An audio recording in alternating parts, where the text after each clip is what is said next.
أعوذ بالله من الشيطان الرجيم بسم الله الرحمن الرحيم شهر رمضان الذي أنزل فيه القرآن هدى للناس وبينات من الهدى والفرقان فمن شهد منكم الشهر فليصمه ومن كان مريضا أو على سفر فعدة من أيام أخر يريد الله بكم اليسر ولا يريد بكم العسر ولتكملوا العدة ولتكبروا الله على ما هداكم ولعلكم تشكرون يا أيها الذين آمنوا اتقوا الله حق تقاته ولا تموتن إلا وأنتم مسلمون. സത്യവിശ്വാസികൾ, അല്ലാഹുവിന്റെ വിധിവിലക്കുകളെ ജീവിതത്തിന്റെ എല്ലാ മേഖലകളിലും സൂക്ഷിച്ച് ജീവിക്കണമെന്ന് ആദ്യമായി ഉണർത്തുകയാണ്.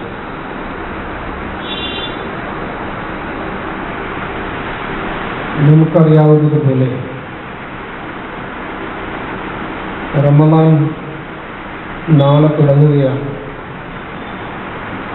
ഇന്ന് അസ്തമയത്തിന് ശേഷം 25 മിനിറ്റ് നേരം ചന്ദ്രൻ ആകാശത്തുണ്ടാകും എന്നാണ്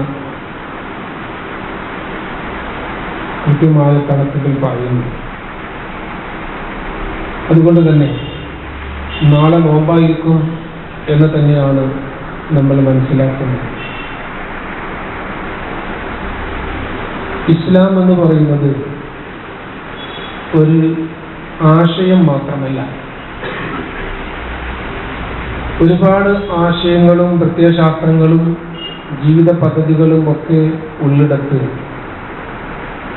എന്തുകൊണ്ട് ഇസ്ലാം വ്യതിരിക്തമായി നിൽക്കുന്നു എന്നുള്ളത് നമ്മൾ ആലോചിക്കേണ്ട ഒരു വിഷയമാണ്. ലോകത്ത് എല്ലായിടത്തും ഇസ്ലാം എന്തുകൊണ്ട് ചർച്ചയാക്കപ്പെടുന്നു എന്നുള്ളതിനെ കുറിച്ച് ചിന്തിക്കുമ്പോൾ നമുക്ക് അടിസ്ഥാനപരമായി മനസ്സിലാക്കാൻ കഴിയുന്നതും ഈ ഒരു വ്യത്യാസം തന്നെയാണ്. ലോകത്ത് ഒരുപാട് ആശയങ്ങളുണ്ട്. ശാസ്ത്രം എന്ന് വിളിക്കപ്പെടുന്ന ഒരുപാട് സത്യങ്ങളെന്ന് വിശ്വസിക്കപ്പെടുന്ന ശാസ്ത്രങ്ങളുമുണ്ട്. പക്ഷെ അതെല്ലാം മാറിയും മറിഞ്ഞും വന്നുകൊണ്ടേയിരിക്കുന്നു. ഒന്ന് ശരിയാണെങ്കിൽ മറ്റൊന്ന് തെറ്റാണ് എന്ന് അവർ തന്നെ സമ്മതിക്കുന്ന ഒരവസ്ഥയിലേക്ക് ബാക്കിയുള്ള എല്ലാ ആദർശങ്ങളും പോകുമ്പോൾ ഇസ്ലാം മാത്രം അതിൽ നിന്ന് വ്യത്യസ്തമായി നിൽക്കുന്നതിൻ്റെ കാരണം ഇസ്ലാം കേവലം ഒരാശയമല്ല, അല്ലെങ്കിൽ നമ്മൾ സാധാരണ പറയുന്നത് പോലെ ഒരാദർശം മാത്രമല്ല. ഒന്നുകൂടി വ്യക്തമായി പറഞ്ഞാൽ ഇസ്ലാം ഒരു വിശ്വാസ സംഹിത മാത്രമല്ല. വെറും വിശ്വാസം എന്നുള്ളത് കൊണ്ട് മാത്രം, അല്ലെങ്കിൽ നിങ്ങൾ വിശ്വാസികളായി എന്നുള്ളത് കൊണ്ട് മാത്രം വിജയിക്കും എന്ന് ഒരിക്കലും തെറ്റിദ്ധരിക്കരുത്. അതുകൊണ്ടാണ് നമ്മൾ എല്ലാ പദ്ധതിയിലും ഒരുപക്ഷെ ഓതുന്നത് യാ അയ്യുഹല്ലദീന ആമനൂ, സത്യവിശ്വാസികളെ ലാ തമൂതുന്ന ഇല്ലാ വഅൻതും മുസ്ലിമൂൻ, മുസ്ലിങ്ങളായിട്ടല്ലാതെ നിങ്ങൾ മരിക്കരുത്. അപ്പൊ ഈമാൻ എന്ന വിശ്വാസം നിങ്ങൾക്കുണ്ടെങ്കിൽ ആ വിശ്വാസികളെ നോക്കിക്കൊണ്ടാണ് അള്ളാഹു പറയുന്നത് നിങ്ങൾ മുസ്ലിമായിട്ടല്ലാതെ മരിക്കരുത്. ഈമാൻ മാത്രം പോരാ, ഇസ്ലാം വേണമെന്നുള്ളതാണ്. അപ്പൊ എന്താണ് ഈമാനും ഇസ്ലാമും തമ്മിലുള്ള വ്യത്യാസം? ഈമാൻ നമ്മുടെ മനസ്സിലുള്ളതാണെങ്കിൽ ആ മനസ്സിലുള്ള വിശ്വാസങ്ങളെ നമ്മുടെ കർമ്മങ്ങൾ കൊണ്ട് യാഥാർത്ഥ്യവൽക്കരിക്കുക എന്നുള്ളതാണ് ഇസ്ലാം എന്നതുകൊണ്ട് ഉദ്ദേശിക്കുന്നത്. ഒറ്റ വാക്കിൽ പറഞ്ഞാൽ പറയുന്നത് ചെയ്യുക, അല്ലെങ്കിൽ വിശ്വസിക്കുന്നതനുസരിച്ച് ജീവിക്കുക എന്നുള്ളതാണ്. അതുകൊണ്ടാണ് ഖുർആൻ ചോദിക്കുന്നത് യാ അയ്യുഹല്ലദീന ആമനൂ ലിമ തഖൂലൂന മാ ലാ തഫ്അലൂൻ, സത്യവിശ്വാസികളെ നിങ്ങൾ എന്തിനാണ് ചെയ്യാത്തത് പറയുന്നത്? കബറ മഖ്തൻ ഇൻദല്ലാഹി അൻ തഖൂലൂ മാ ലാ തഫ്അലൂൻ, ചെയ്യാത്തത് പറയുന്നത് അള്ളാഹുവിന്റെ അടുക്കൽ എത്ര വലിയ കുറ്റമാണെന്ന് നിങ്ങൾക്ക് അറിയുമോ? അപ്പൊ പറച്ചിലും വിശ്വാസവും ഒക്കെ ഒരു ഭാഗത്ത് നിൽക്കുകയും അതിൽ നമ്മളെല്ലാം ശ്രദ്ധിക്കുകയും എന്നാൽ പറയുന്നത് ചെയ്യുന്നിടത്ത് നമ്മൾ വീഴ്ചകൾ വരുത്തുകയും ചെയ്താൽ അവിടെ ഇസ്ലാം പൂർണ്ണമാകുന്നില്ല എന്നുള്ളതാണ് അതിൻ്റെ അർത്ഥം. അതുകൊണ്ടാണ് അല്ലാഹു സുബ്ഹാനഹു വ തആല പറയുന്നത്, യാ അയ്യുഹല്ലദീന ആമനൂ, വിശ്വാസികളെ, കുതിബ അലൈക്കുമുസ് സിയാമു കമാ കുതിബ അലല്ലദീന മിൻ ഖബ്ലിക്കും, നിങ്ങൾക്ക് മുമ്പുള്ളവർക്ക് നിർബന്ധമാക്കിയിരുന്നത് പോലെ നിങ്ങൾക്കും നാം നോമ്പ് നിർബന്ധമാക്കുന്നു. ഇപ്പൊ മുൻകഴിഞ്ഞ ഒരു സമുദായത്തിലും വിശ്വാസം മാത്രമായിരുന്നില്ല ഇസ്ലാം പ്രചരിപ്പിച്ചത്. തൗഹീദ് ശരിയായാൽ എല്ലാം ശരിയായി എന്ന് തെറ്റിദ്ധരിച്ചു പോകണ്ട എന്നർത്ഥം. തൗഹീദ് നമ്മുടെ അടിസ്ഥാന സംഗതിയാണ്. തൗഹീദ് ഇല്ലാതെ നമ്മൾ ഒരുപാട് കർമ്മങ്ങൾ ചെയ്തു, അതും അള്ളാന്റെ അടുക്കൽ സ്വീകരിക്കപ്പെടുകയില്ല. തൗഹീദ് നമ്മുടെ കർമ്മങ്ങളുടെ അടിത്തറയാണെങ്കിൽ ആ കർമ്മങ്ങൾക്കനുസരിച്ചുള്ള അല്ലെങ്കിൽ ആ വിശ്വാസങ്ങൾക്കനുസരിച്ചുള്ള കർമ്മങ്ങൾ അത് അള്ളാഹുവിൻ്റെ അടുക്കൽ അതേപോലെ ആകുമ്പോഴാണ് അതിന് പ്രതിഫലം ഉണ്ടാവുക. അപ്പോൾ ഒന്നിൽ നിന്ന് വേറിട്ട് നിൽക്കുകയോ ഏതെങ്കിലും ഒന്നിനെ മറ്റൊന്നിൽ നിന്ന് മാറ്റി നിർത്തുകയോ ചെയ്യാൻ പറ്റാത്ത വിധം ജീവിതത്തിൻ്റെ ആദ്യം മുതൽ അവസാനം വരെ വിശ്വാസവും കർമ്മങ്ങളും ഒന്നു ചേർന്ന് നിൽക്കുന്നു എന്നുള്ളതാണ് ഇസ്ലാം എന്ന പ്രത്യയശാസ്ത്രമെങ്കിൽ ആ ദീനിന്റെ പ്രത്യേകത. വിശ്വാസമെന്നോ ആദർശമെന്നോ പ്രത്യയശാസ്ത്രമെന്നോ ഒന്നും പറയാൻ പറ്റൂല. അത് ദീനാണ്, അത് അള്ളാന്റെ ദീനാണ്. അതിന് മലയാളത്തിൽ നമുക്ക് പറയാൻ പറ്റുന്ന ഒരു വാക്ക് നേർക്കുനേരെ ഇല്ല. കാരണം ഇത് തന്നെയാണ്, വിശ്വാസത്തിൽ നിന്ന് വ്യതിചലിച്ചുകൊണ്ട് അല്ലെങ്കിൽ കർമ്മത്തിൽ നിന്ന് വ്യതിചലിച്ചുകൊണ്ട് ഇത് രണ്ടും പൂരകമായി പോകാത്തിടത്തോളം ഇത് രണ്ടിനും വിലയില്ലാതെയാകുന്ന ഒരു പ്രത്യയശാസ്ത്രം അല്ലെങ്കിൽ ഒരു ആശയം, ഒരു ആദർശം, അത് ഇസ്ലാം മാത്രമേ ഉള്ളൂ. ആദർശം പ്രസംഗിക്കാൻ ഒരു പ്രയാസമില്ല, എന്നാൽ ആദർശത്തിനനുസരിച്ച് ജീവിക്കുക എന്നുള്ളത് വലിയ പ്രയാസമുള്ള ഒരു കാര്യമാണ് എന്നാണ് നമ്മളൊക്കെ പറയാറുള്ളത്. എന്നാൽ ഇസ്ലാം പറയുന്നത് അങ്ങനെയല്ല. നിങ്ങളുടെ വിശ്വാസം ശരിയായിട്ടുണ്ടെങ്കിൽ ആ വിശ്വാസത്തിനനുസരിച്ച് ജീവിക്കുക എന്നുള്ളത് എളുപ്പമുള്ള കാര്യമാണ് എന്നാണ്. നിങ്ങളുടെ വിശ്വാസം കറക്റ്റായാൽ, നേരെയായാൽ ആ വിശ്വാസത്തിനനുസരിച്ച് ജീവിക്കുക എന്നുള്ളത് ഏറ്റവും എളുപ്പമുള്ള ഒരു സംഗതിയാണ് എന്നാണ് അള്ളാഹു പറയുന്നത്. അത് പറയുന്നത് തന്നെ നമ്മൾ കൃത്യമായി മനസ്സിലാക്കുക നോമ്പിനെ കുറിച്ച് പറഞ്ഞെടുത്താണ്. നിങ്ങൾ നോമ്പെടുക്കണം, അഥവാ ഷഹ്ർ റമദാൻ അല്ലദീ ഉൻസില ബിഹിൽ ഖുർആൻ, ഖുർആൻ ഇറങ്ങിയ മാസം, ആ മാസത്തിൽ നിങ്ങൾ നോമ്പെടുക്കണം. ഫമൻ ഷഹിദ മിൻകും അശ്ശഹ്റ ഫല്യസും, ആ റമദാൻ മാസത്തിൽ ആരെങ്കിലും ജീവിച്ചിരിപ്പുണ്ടെങ്കിൽ അവർ നോമ്പെടുക്കട്ടെ എന്നാണ്. എന്ന് പറഞ്ഞിട്ട് അള്ളാഹു പറയുന്നത് യുരീദുല്ലാഹു ബിക്കുമുൽ യുസ്റ, അള്ളാഹ് നിങ്ങൾക്ക് എളുപ്പമാണ് ഉദ്ദേശിക്കുന്നത്. വലാ യുരീദു ബിക്കുമുൽ ഉസ്റ, അള്ളാഹു നിങ്ങൾക്ക് ഒരു പ്രയാസവും ഉണ്ടാക്കാൻ ഉദ്ദേശിക്കുന്നില്ല. അപ്പൊ നമ്മൾ ചെയ്യാൻ പോകുന്ന അല്ലെങ്കിൽ നാളെ മുതൽ നമ്മൾ തുടങ്ങാൻ ഉദ്ദേശിക്കുന്ന നോമ്പിനെ കുറിച്ച് നമുക്കൊക്കെ വലിയ ഉത്കണ്ഠയും ആകാംക്ഷയൊക്കെ ഉണ്ട്. ചൂട്, വെയിൽ പോലെയുള്ള പ്രശ്നങ്ങളൊക്കെ ഉണ്ട്. പക്ഷെ പടച്ചവൻ പറയുന്നത് ഇതാണ്, സത്യവിശ്വാസികളെ നിങ്ങൾക്ക് നാം നോമ്പ് നിർബന്ധമാക്കി. അത് നിങ്ങൾക്ക് മാത്രമല്ല, മുൻഗാമികളായ ഒരുപാട് ആളുകൾക്ക് നിർബന്ധമാക്കിയിട്ടുണ്ട്. ആദം നബി അലൈഹിസ്സലാം മുതൽ ഇങ്ങോട്ടുള്ള എല്ലാവർക്കും അവരുടേതായ കർമ്മങ്ങളും നിസ്കാരങ്ങളും നോമ്പുമൊക്കെ അള്ളാഹു നിർബന്ധമാക്കിയിട്ടുണ്ട്. അപ്പൊ അതുപോലെ നിങ്ങൾക്കും നോമ്പ് നിർബന്ധമാക്കിയിട്ടുണ്ട്. പക്ഷെ ആ നോമ്പ് നിങ്ങൾ നോക്കുമ്പോൾ നിങ്ങളത് പ്രയാസമായിട്ട് വിചാരിക്കേണ്ടതില്ല. കാരണം അള്ളാഹ് നിങ്ങൾക്ക് പ്രയാസമുണ്ടാക്കാൻ ഉദ്ദേശിക്കുന്നില്ല, എളുപ്പമാണ് അള്ളാഹ് ഉദ്ദേശിക്കുന്നത്. അപ്പൊ എന്തായിരിക്കും ഈ നോമ്പ് കൊണ്ടുള്ള എളുപ്പം? ജീവിതത്തിൽ നമുക്ക് നോമ്പ് കൊണ്ട് എളുപ്പമാണോ പ്രയാസമാണോ ഉണ്ടാവുക? അള്ളാഹ് പറയുന്നത് നോമ്പ് കൊണ്ട് എളുപ്പമാണ് ഉണ്ടാവുക എന്നാണ്. ഒരിക്കലും അള്ളാഹു അത് നോമ്പ് എളുപ്പമാണ് എന്ന് മാത്രമല്ല പറയുന്നത്, അഥവാ ദീനനുസരിച്ച് ജീവിക്കൽ എളുപ്പമാണ് എന്ന് മാത്രമല്ല പറയുന്നത്. ലാ യുരീദു ബിക്കുമുൽ ഉസ്ർ, നിങ്ങൾക്ക് ഒരു പ്രയാസമുണ്ടാക്കണമെന്ന് അള്ളാഹ് ഉദ്ദേശിക്കുന്നുമില്ല എന്നാണ്. എളുപ്പമാണെന്ന് പറഞ്ഞ് നിർത്താതെ അള്ളാഹ് പറയുകയാണ്, നിങ്ങൾക്കൊരു പ്രയാസമുണ്ടാക്കാൻ അള്ളാഹു ഉദ്ദേശിക്കുന്നില്ല.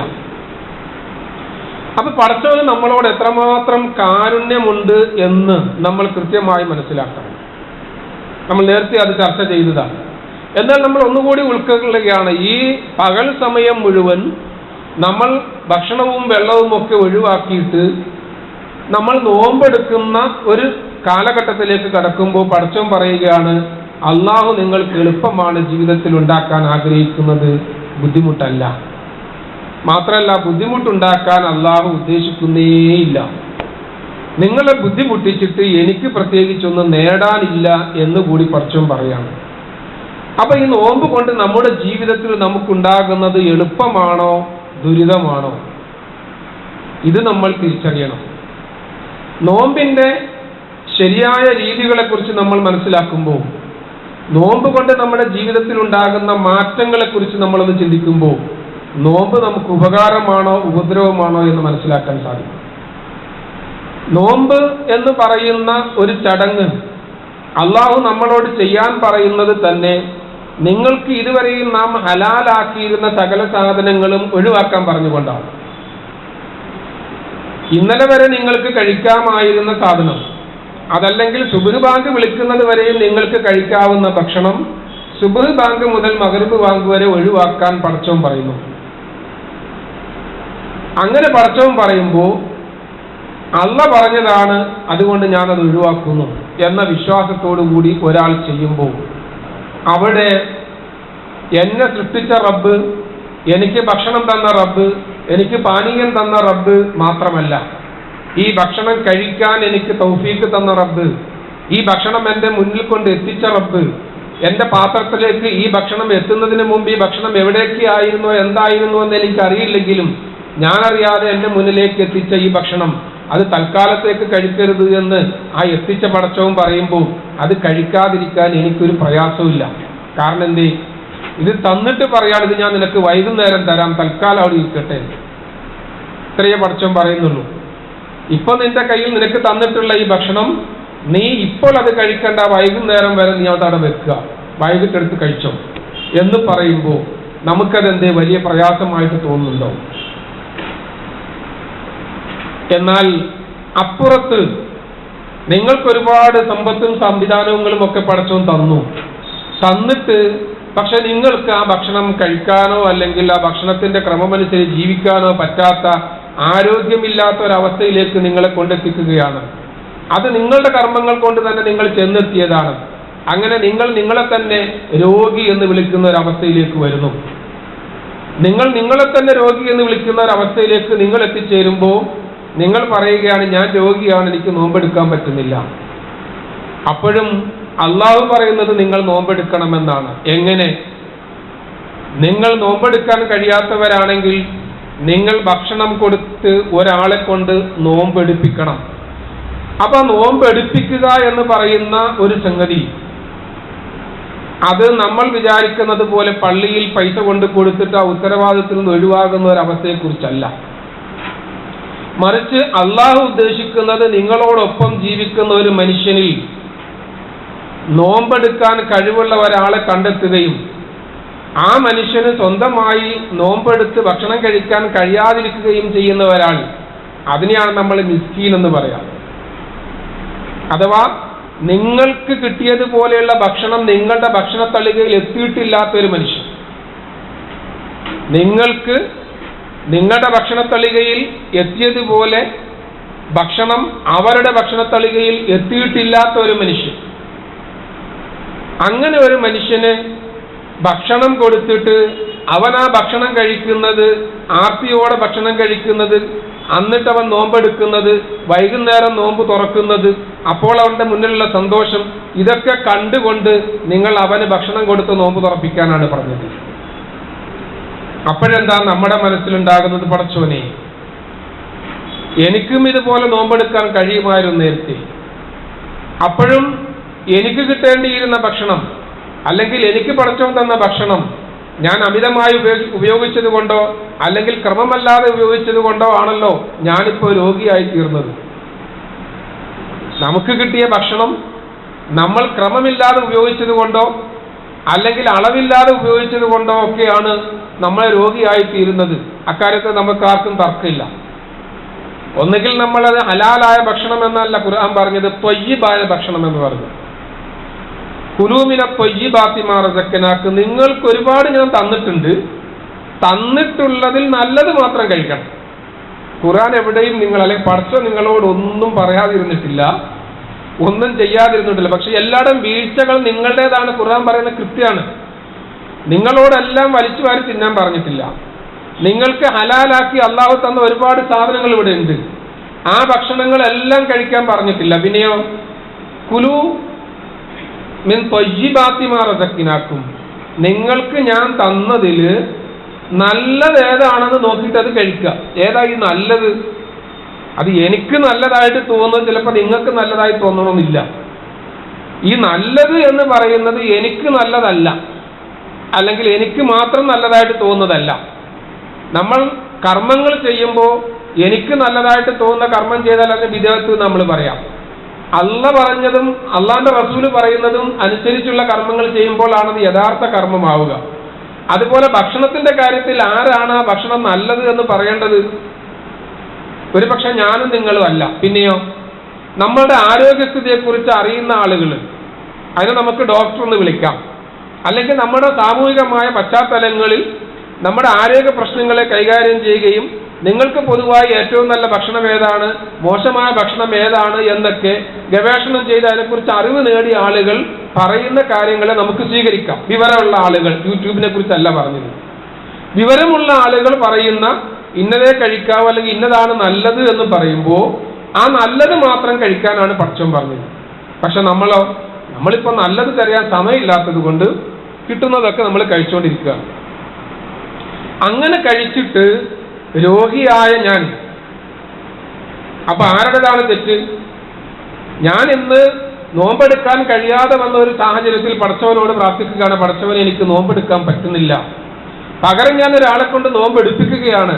ആ മനുഷ്യന്റെ പാത്രത്തിലേക്ക് എനിക്ക് കിട്ടിയതുപോലെയുള്ള ഭക്ഷണം എത്തിയിട്ടുണ്ടായിരുന്നില്ല, അതുകൊണ്ട് അവനിപ്പോൾ ആരോഗ്യ പ്രശ്നമില്ല.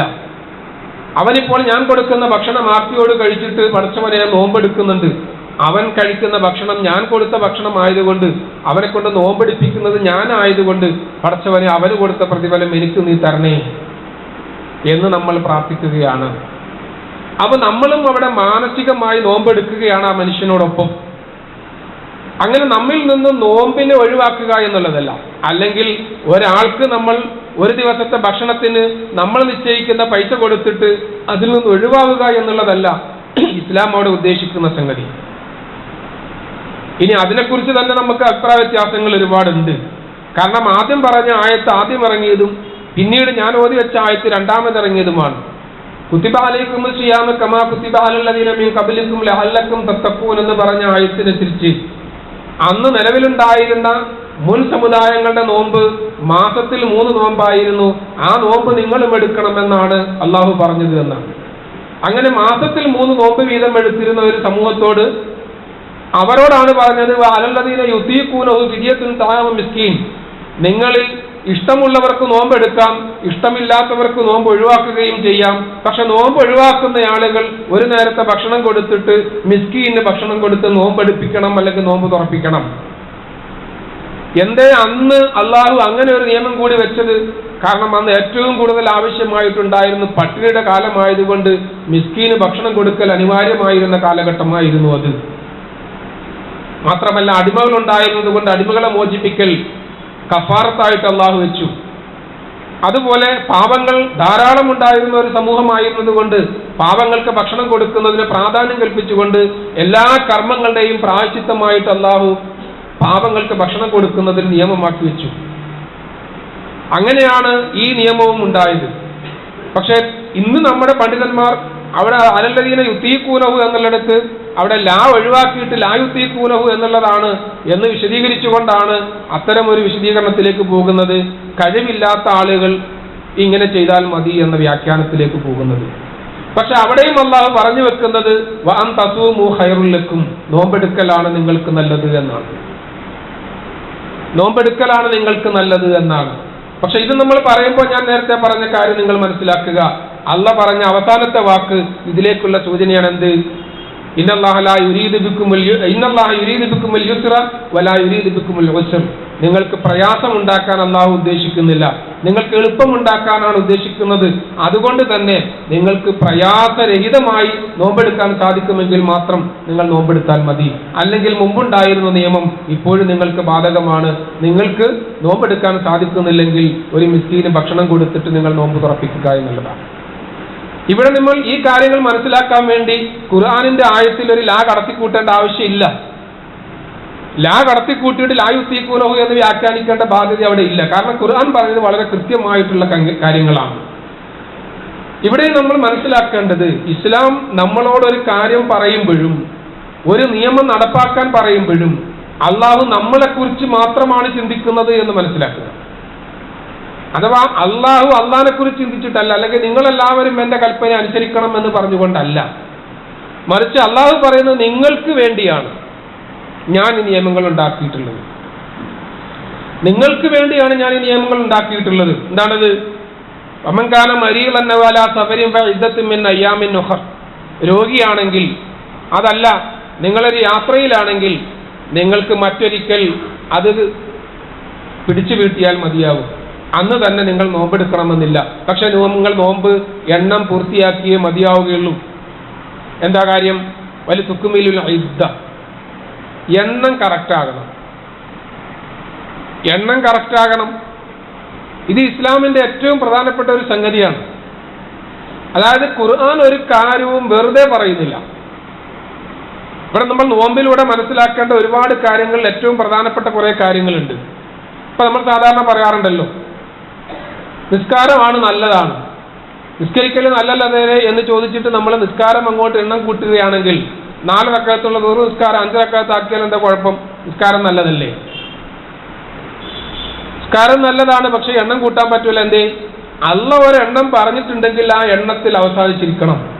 വലിയ തുക്കുമിലുൽ ഇദ്ദ, ആ എണ്ണം പൂർത്തിയാക്കണം. അത് നിസ്കാരത്തിലാണെങ്കിലും നോമ്പിലാണെങ്കിലും നിങ്ങളുടെ കർമ്മങ്ങളിലാണെങ്കിലും നിങ്ങളുടെ ജക്കാത്തിലാണെങ്കിലും എണ്ണങ്ങളും അളവുകളും ഒക്കെ കൃത്യമായിരിക്കണം. ആ കൃത്യത നമ്മുടെ ജീവിതത്തിൽ ഉണ്ടാകണം. ഏത് കവലെ? ഇന്ന സ്വലാത്ത അലൽ മുഅ്മിനീന കാനത്ത് സ്വലാത്ത അലൽ മുഅ്മിനീന കിതാബൻ മൗഖൂത. നിസ്കാരം എന്ന് പറയുന്നത് സമയബന്ധിതമാണ്. നിസ്കരിക്കേണ്ടത് ആ സമയത്ത് നിസ്കരിക്കണം. അപ്പൊ ഏതെങ്കിലും സമയത്ത് നിസ്കരിക്കുന്നതിനെ കുറിച്ചല്ല. അതാണ് വൈലുൽ ലിൽ മുസല്ലീൻ എന്ന് പറഞ്ഞത്, നിസ്കരിക്കുന്നവർക്ക് നാശം. കാരണം അവർ നിസ്കാരത്തെക്കുറിച്ച് ശ്രദ്ധിക്കുന്നില്ല. എന്താ ശ്രദ്ധ? നിസ്കാരത്തിലെ ശ്രദ്ധയെക്കുറിച്ച് മാത്രമല്ല, നിസ്കാരത്തിന്റെ സമയത്തെക്കുറിച്ച് ശ്രദ്ധിക്കണം. ആ സമയത്ത് ചെയ്യാൻ പറയുന്ന കാര്യങ്ങൾ ആ സമയത്ത് തന്നെ ചെയ്യണം. ആ സമയം നിങ്ങൾക്ക് തോന്നുന്നത് പോലെ ചെയ്യാൻ പറ്റൂല. അതേപോലെ തന്നെയാണ് നോമ്പിന്റെ കാര്യവും. നോമ്പിൽ നിങ്ങൾക്ക് ഇത്ര എണ്ണം നോമ്പെടുക്കണമെന്ന് അള്ളാഹു പറയുന്നുണ്ടെങ്കിൽ ആ നോമ്പ് നിങ്ങൾ കൃത്യമായിരിക്കണം. ഒരു മാസം അത് 29 ദിവസമാണെന്ന് അള്ളാഹു നിശ്ചയിച്ചിട്ടുണ്ടെങ്കിൽ ആ 29 നോമ്പാണ് നിങ്ങൾ എടുക്കേണ്ടത്. 30ാമത്തെ നിങ്ങളുടെ വക ഫ്രീ ആയിട്ട് എടുക്കാൻ പറ്റൂല. ആ 29 ഉള്ളത് 28ആയിട്ട് കുറയ്ക്കാനും പറ്റൂല. അപ്പൊ അത് കൃത്യമായിരിക്കണം എന്ന് ഖുർആൻ ഇവിടെ പറയുമ്പോൾ ആ കൃത്യതയ്ക്ക് എന്താണ് വഴി? പണ്ടുണ്ടായിരുന്ന അതാണ് സൂമൂലു റുയ്യത്തിഹി വാഫ്തിറുലു റുയ്യത്തിഹി. കണ്ടാൽ നോമ്പെടുക്കുക, കണ്ടാൽ നോമ്പ് തുറക്കുക അല്ലെങ്കിൽ നിർത്തുക. പക്ഷെ അങ്ങനെ കണ്ട് മാത്രം ചെയ്തിരുന്ന ഒരു കാലഘട്ടം ഉണ്ടായിരുന്നു. ആ കാലഘട്ടമൊക്കെ മാറിയിട്ട് ഇന്ന് നമ്മൾ അറിഞ്ഞു ചെയ്യുന്ന കാലഘട്ടമാണ്. കണ്ട് ചെയ്യുന്ന കാലഘട്ടം മാറിയിട്ട് അറിഞ്ഞു ചെയ്യുന്ന കാലഘട്ടത്തിലേക്ക് നമ്മൾ മാറുമ്പോൾ ഈ മാസം എത്ര ദിവസമുണ്ട് എന്നുള്ളത് കൃത്യമായി നമ്മൾ ഭിത്തിയിൽ തൂക്കിയിട്ടാൽ മാത്രം പോരാ. ആ കൃത്യമായ എണ്ണം അനുസരിച്ച് തന്നെ ആ നോമ്പെടുക്കാൻ നമ്മൾ ശ്രദ്ധിക്കണം. കാരണം വലിയ തുക്കുമിലിൽ ഇദ്ദ, അത് അളവ് കൃത്യമാണ്. അതുപോലെ നമ്മൾ ശ്രദ്ധിക്കേണ്ട മറ്റൊന്നാണ്, ബാങ്കിന്റെ സമയം നമുക്ക് കൃത്യമായിട്ട് അറിയാം. പക്ഷേ നമ്മൾ നോമ്പ് തുറക്കുന്നിടത്ത് പലപ്പോഴും ദുഷ്കം കാക്കാൻ വേണ്ടിയിട്ട് 3 മിനിറ്റ് കഴിയണം, അല്ലെങ്കിൽ 5 മിനിറ്റ് കഴിയണം, എന്നാലേ മറ്റുള്ളിടത്ത് ബാങ്ക് വിളിക്കുകയുള്ളൂ. പക്ഷെ അള്ളാന്റെ റസൂല് പറഞ്ഞെന്താ? നിങ്ങൾ നോമ്പ് തുറക്കാൻ ധൃതി കാണിക്കുക, അതാണ് സുന്നത്ത് എന്നാണ്. എന്ന് പറഞ്ഞാൽ അത്രയും നേരം നമ്മൾ ഭക്ഷണമില്ലാതെ വെള്ളം കുടിക്കാതെ ഇരുന്ന ഒരാൾക്ക് സമയമായതിനു ശേഷം പിന്നെയും കാത്തിരിക്കുക, അത് ഇസ്ലാം ഒരിക്കലും അംഗീകരിക്കുന്നില്ല. സമയമായി എന്ന് നിങ്ങൾക്ക് ബോധ്യമായാൽ, നിങ്ങളുടെ മൊബൈൽ നിങ്ങൾ സമയം വെച്ചിട്ട് നിങ്ങളുടെ മൊബൈൽ ബാങ്ക് വിളിക്കുന്ന സമയം കിട്ടിയാൽ തീർച്ചയായിട്ടും നിങ്ങൾക്ക് നോമ്പ് മുറിക്കാം. അതാണ് നിങ്ങളുടെ സമയം. അത് ബാക്കി എല്ലാ കാര്യങ്ങൾക്കും നിങ്ങൾ ആ സമയം പിന്തുടരുന്നുണ്ട് എങ്കിൽ തീർച്ചയായിട്ടും നിങ്ങൾ ആ ബാങ്ക് വിളിക്കുന്ന സമയത്ത് തന്നെ നിങ്ങൾ നോമ്പ് തുറക്കണം. അതാണ് സുന്നത്ത്. അത് ഖുർആനിന്റെ ഏറ്റവും കൃത്യമായ വിശദീകരണമാണ്. വൽ തുക്മിലുൽ ഇദ്ദ, എണ്ണം കൃത്യമായിരിക്കണം, സമയം കൃത്യമായിരിക്കണം, അതിന്റെ രീതിയും മറ്റുള്ള കാര്യങ്ങളും അല്ലാഹും റസൂലും പറഞ്ഞതുപോലെ അതും കൃത്യമായിരിക്കണം. ഈ കൃത്യത നമ്മുടെ ജീവിതത്തിലേക്ക് വരുമ്പോൾ നമുക്കിതെല്ലാം എളുപ്പമായി തോന്നും. എന്റെ കാര്യം ഇതെല്ലാം നമ്മുടെ ജീവിതത്തിന്റെ ഒരു ക്രമമായിട്ട് മാറും. ഇത് അല്ലാഹും റസൂലും പറഞ്ഞതാണ്, അതുകൊണ്ട് എനിക്കതിന് സംശയമൊന്നുമില്ല. കൃത്യമായിട്ട് അല്ലാഹ് പറഞ്ഞതുപോലെ ഞാൻ രാവിലെ എണീക്കും, ഞാനത് ചെയ്യും. അത് നിങ്ങൾക്ക് എളുപ്പമുള്ള ഒരു സംഗതിയാണ്.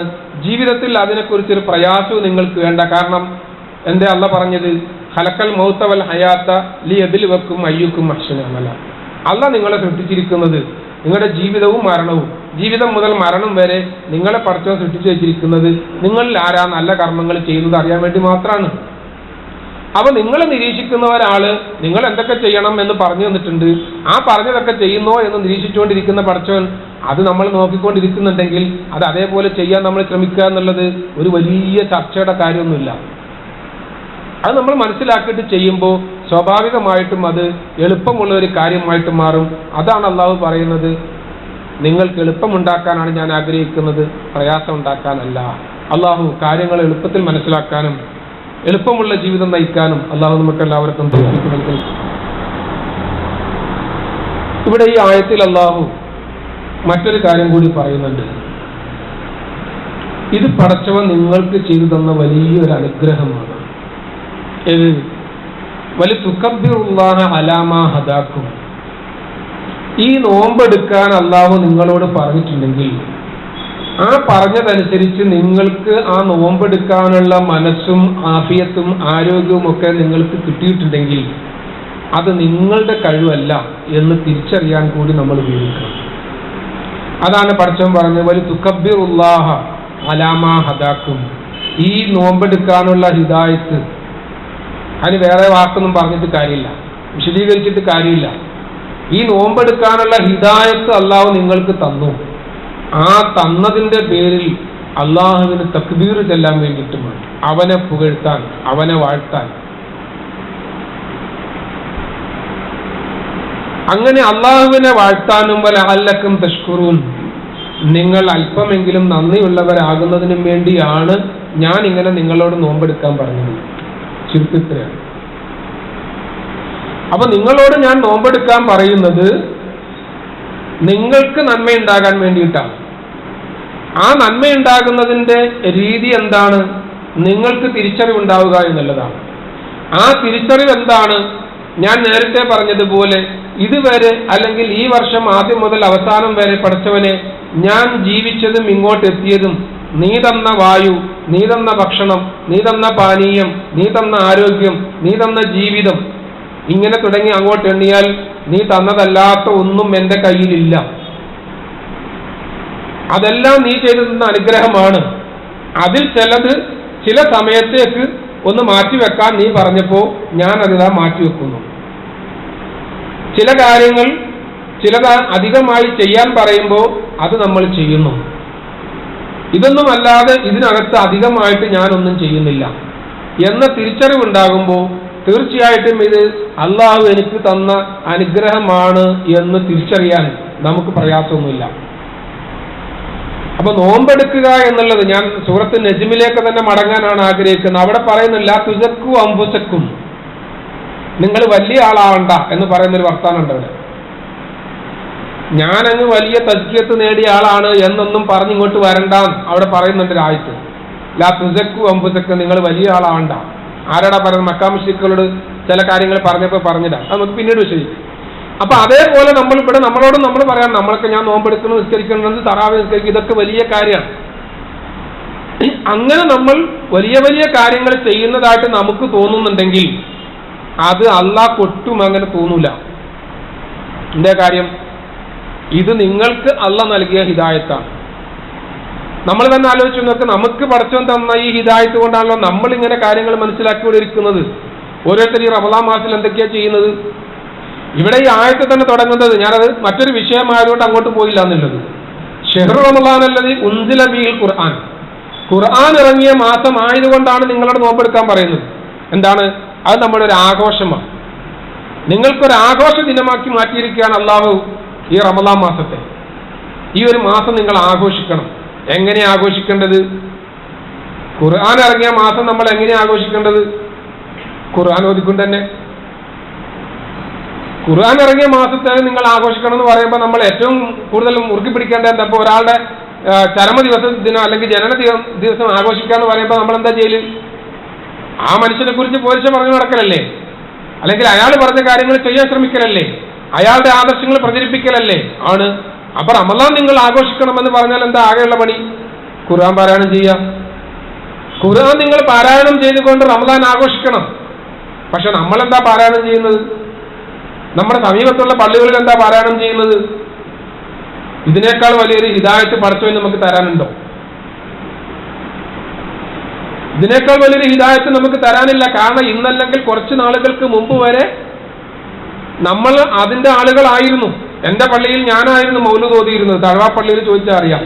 തഴവ തെക്കേ പള്ളിയിൽ ഞാൻ ചെറുപ്പത്തിൽ സ്കൂളിൽ പഠിക്കുന്ന സമയത്ത് ഞാൻ അത്യാവശ്യം നന്നായിട്ട് ഖിറാഅത്ത് നടത്തുകയും പാരായണം ചെയ്യുകയും പാട്ടുപാടുകയൊക്കെ ചെയ്യുന്ന ആളായിരുന്നു പണ്ട്.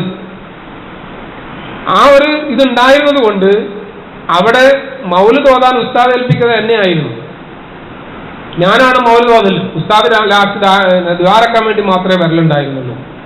അപ്പൊ അങ്ങനെയൊക്കെ ഉണ്ടായിരുന്ന ഒരു അവസ്ഥയിൽ നിന്ന് നമ്മളെ ഈ ഒരു അവസ്ഥയിലേക്ക് ഖുർആൻ പാരായണം ചെയ്യുന്ന ഒരു വർഗമാക്കി പഠിച്ചു നമ്മളെ മാറ്റിയില്ലേ? ഇതിലും വലിയൊരു ഹിദായത്തിന് നമുക്ക് എന്താ കിട്ടാനുള്ളത്? അപ്പൊ തുക്കബ്ബിറുല്ലാഹ അലാ മാ ഹദാക്കും. നിങ്ങൾ എപ്പോഴും തക്ബീർ ചെല്ലണം, എപ്പോഴും അൽഹംദുലില്ലാഹ് പറയണം, എപ്പോഴും സുബ്ഹാനല്ലാഹ് പറയണം ഈ റമദാനിൽ. എന്തേ കാരണം? ഈ റമദാനിൽ അള്ളാനെ അനുസരിച്ചുകൊണ്ട് ഒരല്പനേരത്തേക്ക് നമ്മുടെ ഭക്ഷണവും പാനീയവും മാറ്റിവെച്ചിട്ട് അള്ളാനെ ഓർത്തുകൊണ്ട് ജീവിക്കാൻ നമുക്ക് മാനസികമായ ഒരു ആരോഗ്യം തന്ന, അല്ലെങ്കിൽ ആ ഒരു തീരുമാനമെടുക്കാനുള്ള കഴിവ് തന്ന പടച്ചതമ്പുരാൻ, ആ പടച്ചതമ്പുരാനെ ഓർത്തുകൊണ്ട് അവനെ സ്തുതിച്ചുകൊണ്ട് ജീവിക്കണം.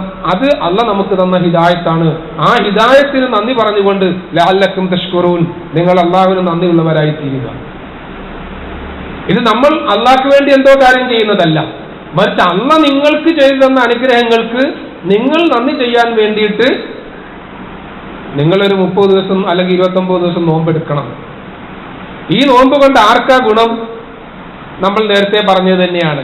ഇതുവരെ നിങ്ങൾക്ക് തന്ന ഭക്ഷണമൊക്കെ നിങ്ങൾ ക്രമമില്ലാതെ തിന്നു, നിങ്ങൾ രോഗിയായി. അളവില്ലാതെ കഴിച്ചു, നിങ്ങളെ രോഗിയായി. ഇനി കുറച്ച് ദിവസത്തേക്ക് നിങ്ങളുടെ ശരീരത്തെ ഞാനൊന്ന് റിഫ്രഷ് ചെയ്യാൻ വേണ്ടിയിട്ട്, അതിനുവേണ്ടി തന്നെയാണ് നിങ്ങളോട് നോമ്പെടുക്കാൻ പറയുന്നത്.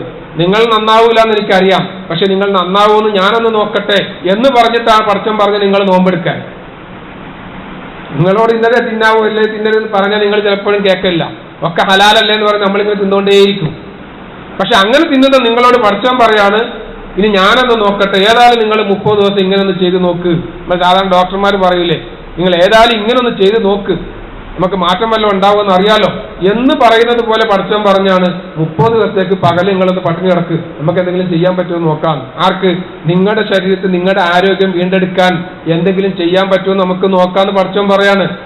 അതാ അള്ളാന്റെ റസൂൽ പറഞ്ഞത്, സൂമു ബതുസിഹു, നിങ്ങൾ നോമ്പെടുക്കുക ആരോഗ്യം വീണ്ടെടുക്കുന്നു. നോമ്പെടുക്കുക ആരോഗ്യം വീണ്ടെടുക്കുക എന്ന് അള്ളാന്റെ റസൂൽ പറഞ്ഞത് അതുകൊണ്ടാ. നമുക്കൊന്ന് നോക്കാം ശരിയാവുമെന്ന്, നമ്മുടെ ഈ രോഗമൊക്കെ മാറുമെന്ന് നോക്കണ്ടേ. അപ്പൊ 1 മാസം കഴിയുമ്പോൾ നമുക്ക് വീണ്ടും ഒന്ന് ടെസ്റ്റ് ചെയ്ത് നോക്കാം എന്താ സംഭവിക്കാന്ന്. അള്ളാഹു തൗഫീഖ് നൽകി അനുഗ്രഹിക്കുമാറാകട്ടെ. കാര്യങ്ങൾ കൃത്യമായി മനസ്സിലാക്കാനും അതിനെ നേർക്കുനേരെ ഉൾക്കൊള്ളാനും അതിനെ അതേപോലെ തന്നെ ജീവിതത്തിൽ പകർത്താനും അള്ളാഹു നമുക്കെല്ലാവർക്കും തൗഫീഖ് നൽകി അനുഗ്രഹിക്കുമാറാകട്ടെ. ജീവിതത്തിൽ ഒരുപാട് വീഴ്ചകൾ വന്നു പോയിട്ടുണ്ട്. ആ വീഴ്ചകളെല്ലാം പരിഹരിച്ച് ഈ മഗ്ഫിറത്തിന്റെ മാസങ്ങളിൽ അള്ളാഹുവോട് പശ്ചാത്തപിച്ച് അവന്റെ പാപമോചനം നേടുന്ന സാലിഹ്യങ്ങളുടെ കൂട്ടത്തിൽ അള്ളാഹു നമ്മളെല്ലാവരെയും ഉൾപ്പെടുത്തി അനുഗ്രഹിക്കുമാറാകട്ടെ. എല്ലാ ദിവസവും അള്ളാഹു നരകത്തിൽ നിന്ന് ഓരോരുത്തരെ വെച്ചുക്ക് ചെല്ലുമെന്ന് പറയുന്നുണ്ട് പടച്ചതമ്പുരാൻ. നരകത്തിൽ നിന്ന് മോചിപ്പിക്കുന്നവരുടെ കൂട്ടത്തിൽ അള്ളാഹു നമ്മളെല്ലാവരെയും ഉൾപ്പെടുത്തി അനുഗ്രഹിക്കുമാറാകട്ടെ. പാപങ്ങളെല്ലാം പുറത്തു തന്ന് അവൻ ഇഷ്ടപ്പെട്ട ദാസന്മാരുടെ കൂട്ടത്തിൽ ഉൾപ്പെടുത്തി നാളെ ജന്നാത്തുൽ ഫിർദൗസിൽ നമുക്ക് ഇടം തന്ന് അള്ളാഹു അനുഗ്രഹിക്കുമാറാകട്ടെ. നമ്മിൽ നിന്ന് പ്രയാസങ്ങൾ അനുഭവിക്കുന്ന ഒരുപാട് പേരുണ്ട്. ചികിത്സകൾ കഴിഞ്ഞിട്ട് അതിന്റെ പ്രയാസങ്ങൾ അനുഭവിക്കുന്നവരുണ്ട്. ഓപ്പറേഷൻ കഴിഞ്ഞിട്ട് വെന്റിലേഷനിൽ കിടക്കുന്ന ആളുകളുണ്ട്. അതിന്റെ പ്രയാസങ്ങളുമായി പുറത്തിരുന്ന് കരയുന്ന കുടുംബക്കാരുണ്ട്. ഒരുപാട് പേർ നമ്മുടെ ഇടയിൽ നമ്മളിവിടെ ഇരിക്കുമ്പോഴും നമുക്ക് ചുറ്റുമുള്ള ഒരുപാട് പേർ കരഞ്ഞുകൊണ്ടിരിക്കുന്നുണ്ട്. ഇതിനൊന്നും നമ്മുടെ കയ്യിൽ പരിഹാരങ്ങളൊന്നുമില്ല. നമ്മൾ കാണുമ്പോൾ എന്തായി എന്തുണ്ട് എന്ന് ചോദിക്കാനല്ലാതെ, അവരെ ആശ്വസിപ്പിക്കാനല്ലാതെ നമുക്കവർക്ക് ആശ്വാസം കൊടുക്കാൻ സാധിക്കുകയില്ല. അത് പടച്ചവൻ തന്നെ കൊടുക്കണം. ആ പടച്ചവനോട് നമ്മൾ ഇരു കരങ്ങളും ഉയർത്തി പ്രാർത്ഥിക്കണം. പടച്ചവൻ അവരുടെ എല്ലാ വിഷമങ്ങളും മാറ്റിക്കൊടുക്കുമാറാകട്ടെ, എല്ലാ അസുഖങ്ങളും മാറ്റിക്കൊടുക്കുമാറാകട്ടെ, എല്ലാ പ്രയാസങ്ങളും മാറ്റി പഴയതുപോലെ ജീവിക്കാൻ അള്ളാഹു അവർക്ക് ആരോഗ്യം നൽകി അനുഗ്രഹിക്കുമാറാകട്ടെ. നഷ്ടപ്പെട്ട ആരോഗ്യം വീണ്ടെടുത്ത് നമ്മുടെ ദീനിന് വേണ്ടി പ്രവർത്തിക്കാനും നമ്മുടെ ഈ പള്ളിയിൽ എത്തിച്ചേരാനും നമ്മളോടൊപ്പം കൂടാനും നമ്മളോടൊപ്പം നടക്കാനും നമ്മളോടൊപ്പം പ്രവർത്തിക്കാനും ഒക്കെയുള്ള ആരോഗ്യം അള്ളാഹു സുബ്ഹാനഹു വ തആല അവർക്ക് എല്ലാവർക്കും നൽകി അനുഗ്രഹിക്കുമാറാകട്ടെ. നമുക്കും നമ്മുടെ പ്രയാസങ്ങളെല്ലാം മാറ്റി നമ്മുടെ രോഗങ്ങളെല്ലാം മാറ്റി ആരോഗ്യവും ശിഫയും തൗഫീഖും നൽകി നമ്മളെ അള്ളാഹു അനുഗ്രഹിക്കുമാറാകട്ടെ. അള്ളാഹു നമ്മളുടെ എല്ലാ പ്രാർത്ഥനകളും സ്വീകരിക്കുമാറാകട്ടെ. അല്ലാഹുമ്മ ഗ്ഫിർ ലിൽ മുഅ്മിനീന വൽ മുഅ്മിനാത്ത് വൽ മുസ്ലിമീന വൽ മുസ്ലിമാത്ത് വൽ അഹ്യാഇ മിൻഹും വൽ അംവാത്ത്. റബ്ബനാ ളലംനാ അൻഫുസനാ വഇൻ ലം തഗ്ഫിർ ലനാ വതർഹംനാ ലനകൂനന്ന മിനൽ ഖാസിരീൻ. ربنا آتنا في الدنيا حسنة وفي الآخرة حسنة وقنا عذاب النار وآخر دعوانا الحمد لله رب العالمين.